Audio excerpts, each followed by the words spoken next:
So next we're going to move into a slideshow. You can see it at the beginning of it right there on the wall.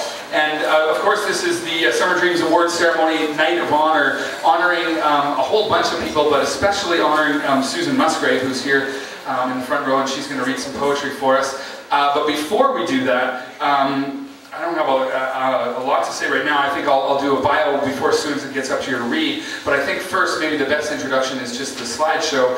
And I have the good fortune of playing guitar along with the slideshow. So I'm going to do that. Hopefully, not hopefully well, but we'll see how it goes. Anyway, more than default, we're going to start this slideshow. If you can direct your attention right here, I think you should be able to see. We'll have a slideshow of Susan's work, and then Susan reading afterwards. Here we go.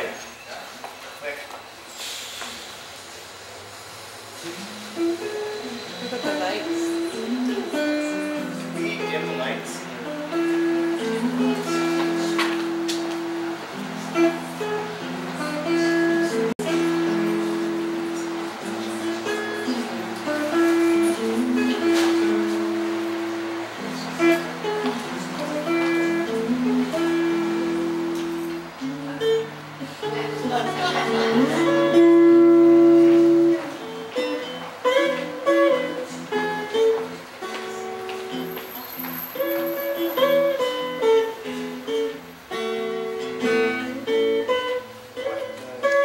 Bonnie, you just shut it off.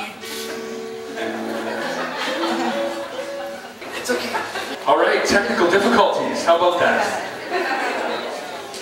All right, so I think what we're going to do is we're going to move on to a reading, and we'll come back to the slideshow, which apparently has shut itself off. And so these things have a mind of their own sometimes.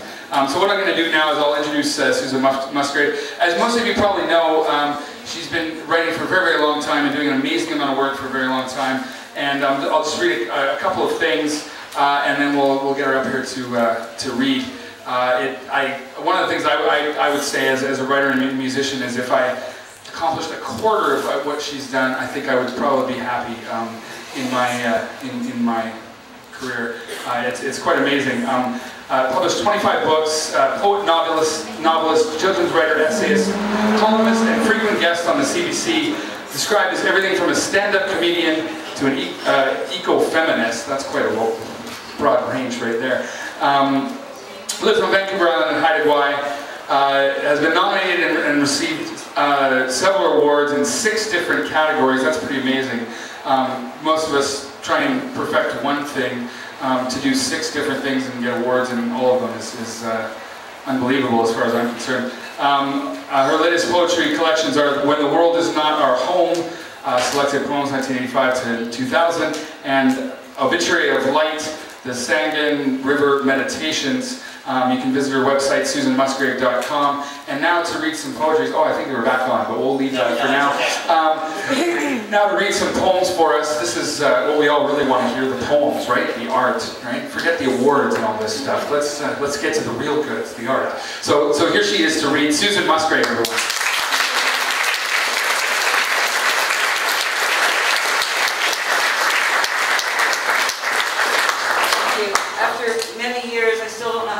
Microphone, and I carried my reading material in a BC liquor store bag. There it is. I'm kind of glad the photographs failed because John Moore, I don't know if he's here tonight, probably not, but he once reviewed my collected poems and showed a picture of me when I was 16. And then when I was 45, 15 years ago, saying I'd gone from a sea witch to a sea hag.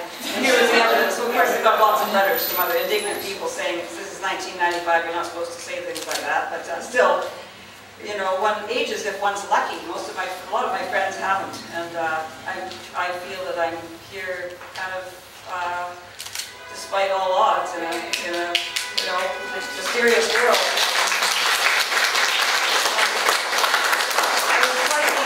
I had a Facebook stalker for a while, but I looked around the room and don't see him or her. He seems to change his sexuality as much as anything else. And so I thought, well, it would be kind of fitting to be murdered at your Lifetime Achievement Award. A good story for someone, not me.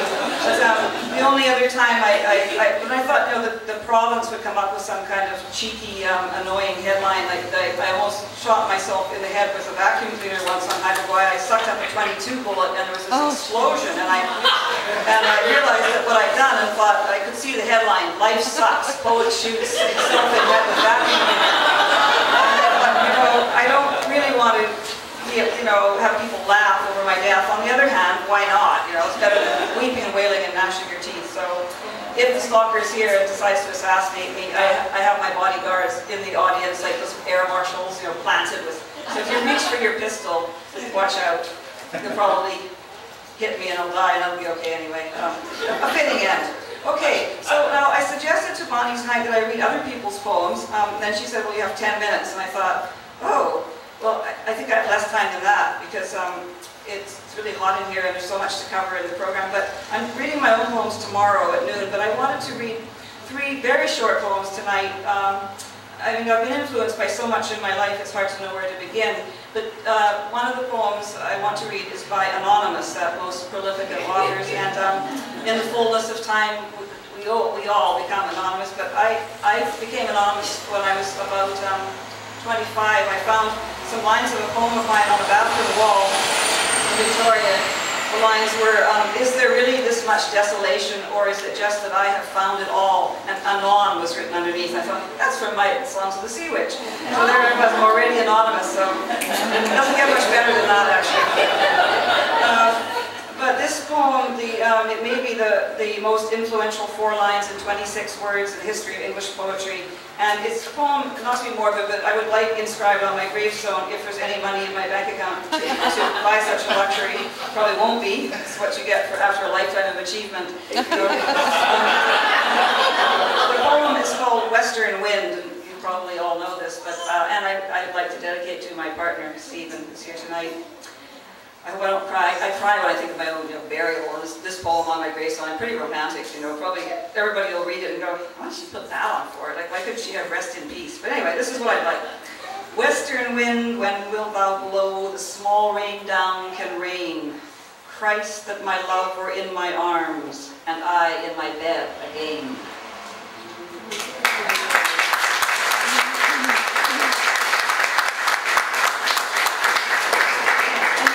I found out that one early love of my life, my grade 4 and 5 teacher, Peter Seal, who was an Irishman who came to teach in Canada and told me that I would be a writer, let me write all day, and said that, you know, don't bother with math, what you're good at is writing, would give me 10 out of 10 if I said I didn't like a book. I did my first book review of The Water Babies and said I didn't like it. And he was really impressed that someone had the nerve to say I didn't like the book.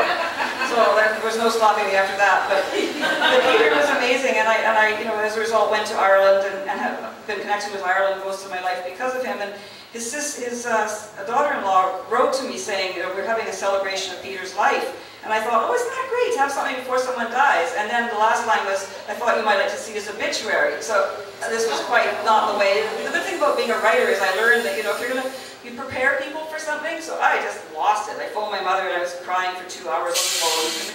Really, grieving is very selfish. It's all about, you know, some part of my childhood is now lost, because it was the happiest time of my life, grade 5. I'm just sitting writing War, Glory's Fury with everybody's Irish accents, and of course it breaks its leg at the finish line, you know, but melodramatic.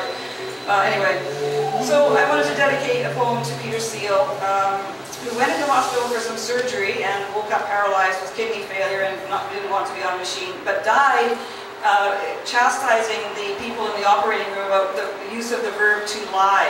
And I learned my pet peeve too. I tell my students, like Peter used to say, only chickens lay. You do not lay down. You know, do not lay. You are not laying with someone in the boat unless you're laying eggs.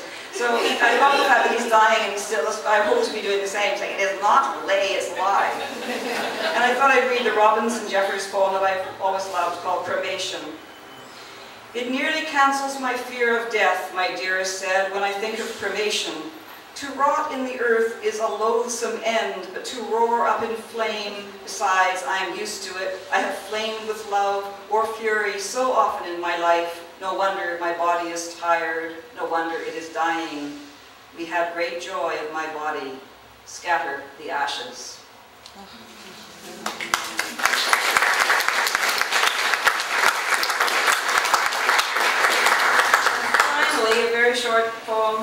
by Raymond Carver. It was his last poem, and it's called Late Fragment. And I think these are probably my sentiments, and I do feel just having this full room. When I saw the empty parking meters, I thought, well, naturally nobody's going to come except my assassin, and he'll be there with a black hood. So it's quite amazing to see so many people standing in the heat. So Late Fragment. And did you get what you wanted from this life, even so? I did. And what did you want? To call myself beloved, to feel myself beloved on the earth. Thank you very much.